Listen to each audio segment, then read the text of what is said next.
জুলাই জাতীয় সনদ বাস্তবায়ন আদেশ 2025 অনুসারে সংবিধান সংস্কার সম্পর্কিত কতিপয় প্রস্তাবের বিষয়ে জনগণের সম্মতি রয়েছে কিনা তা যাচাইয়ের জন্য আদেশটি জারি করা হয়।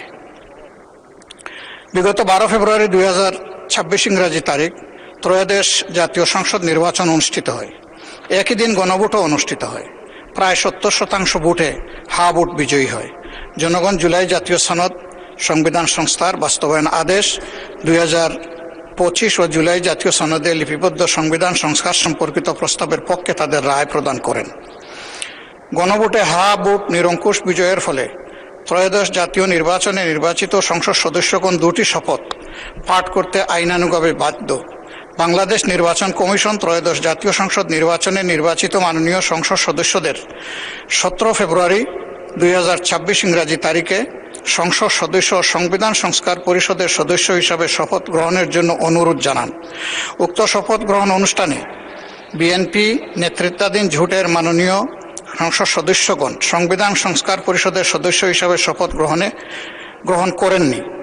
জামাত নেতৃত্বাধীন 11 দলীয় জোটের 77 জন মাননীয় সংসদ সদস্য পৃথকভাবে সংসদ সদস্য ও সংবিধান সংস্কার পরিষদ সদস্য হিসাবে শপথ পাঠ করেন।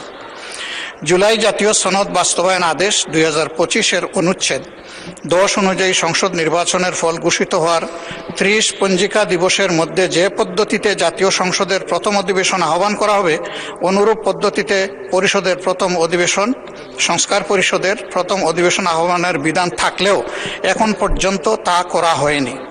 জাতির প্রত্যাশাকে পাশ কাটিয়ে এ ধরনের অচলাবস্থা সৃষ্টি করা কখনো কাম্য নয়।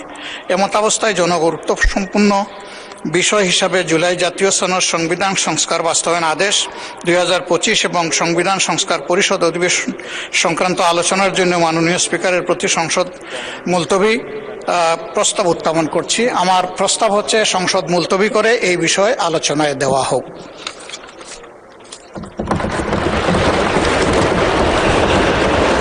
কদিন ধরে কোমরে ব্যথা। এসপি হাসপাতালে চলে যাও। এসপি হাসপাতাল প্রতিভাদীপ্ত চিকিৎসক ডক্টর এস চক্রবর্তী অপারেশনবিহীন হাঁটু, কোমর, প্যারালাইসিস সহ আন্তর্জাতিক মানের চিকিৎসা ও রোগ মুক্তির নিশ্চয়তা। এসপি হাসপাতাল অত্যাধুনিক চিকিৎসা সেবায় অতুলনীয়।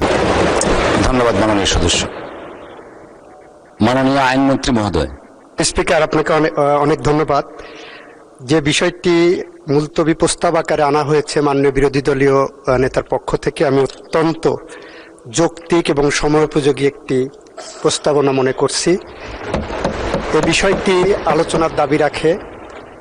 ওনাদের পক্ষ থেকেও আলোচনা হবে, আমাদের পক্ষ থেকেও আলোচনা হবে। আমরা আলোচনা করতে চাই, তবে আলোচনার আগে একটু সময় প্রয়োজন। যে কারণে মাননীয় বিরোধী দল নেতা আপনার দৃষ্টি আকর্ষণ করছি, এই সাবজেক্টের উপর আলোচনা করতে গেলে প্রত্যেক সংসদ সদস্যের টেবিলের সামনে বাংলাদেশের সংবিধান,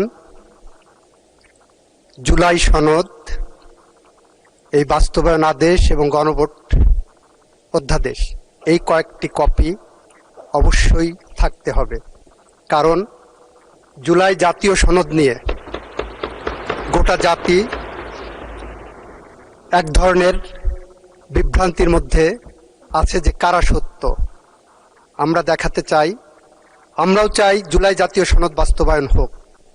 আমরা জুলাই জাতীয় সনদ বাস্তবায়নের পথ ধরে হেঁটে চলেছি। আমরা জুলাই জাতীয় সনদের প্রত্যেকটি ধারা উপধারা কিভাবে ধরে এগিয়ে চলেছি সেটা আমরা দেখাবো। যেমন সেই কারণে এই বইগুলো আপনাদের সামনে থাকা দরকার। অ্যাট দি সেম টাইম আমরা এটাও দেখাতে চাই ইতিমধ্যে জুলাই জাতীয় সনদের কোন কোন ধারা আপনারা লঙ্ঘন করেছেন সেটাও আমরা উপস্থাপন করতে চাই। এটা ডিবেট হওয়ার প্রয়োজন। অত্যন্ত জনগুরুত্বপূর্ণ, অত্যন্ত সময়োপযোগী এই সাবজেক্টে আলোচনার জন্য মাননীয় স্পিকার আপনি একটি সময় নির্ধারণ করে দেন এবং এই 4টি বই তার সাথে আমি অনুরোধ করব যদি সম্ভব হয়, ওনারা জানেন 2টি অন্য বই লাগবে, 3টি বই লাগবে। মদিনা সনদ, তারপরে হবস, লক্স, রুশোর সোশ্যাল কন্ট্রাক্ট থিওরির উপরে যে বই, এবং 1972 সালে আমাদের গণপরিষদ আদেশ যেটা ছিল, যে আদেশ বলে বাংলাদেশের সংবিধান রচিত হওয়ার আগে যে প্রেক্ষাপটটা ছিল এই কয়েকটা বই আমি উপস্থাপন রাখার জন্য অনুরোধ করব। আরেকটি তারিখ নির্ধারণ করেন, সেদিন আমরা এটা আলোচনা করতে চাই। ধন্যবাদ।